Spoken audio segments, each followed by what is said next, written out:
Daşla yine Baybazarı'na Kervansarayı'nın yanında yerleşedi o Nur Matalar dükkanında yine dürlü materialla Adnaton iştapirla güllü iştapirla yine bunda Suzana degen materialla yine güllüsünden tutuyup Adnatonlusuna çellim gite veredi. Yine bunda Dubayski gül ipekle yine bunda yine Dubayski gül ipekle yine bunda gül ipekli gülü basılgan Nur Matala magazinli adı kuyulgan. Hava yine güllü desenizle güllü hava her türlüleri var. Yine bunda yine pombaklarımız büyük sivetlisiniz gök sivetlarına karayıp gite veremiz.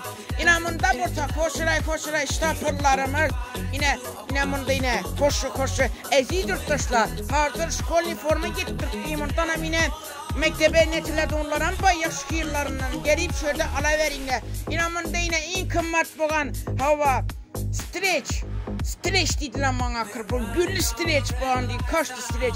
Yine bunda bursa hazır kızlarımız giyedi o streçlerden hemmesi şöyle bak aziz yurttaşlar seni Baybazar içindeki Kervansaray magazinin yanındaki Nur Matalar dükkanına seni hoş göremiz. Gep durumla yakışmaya.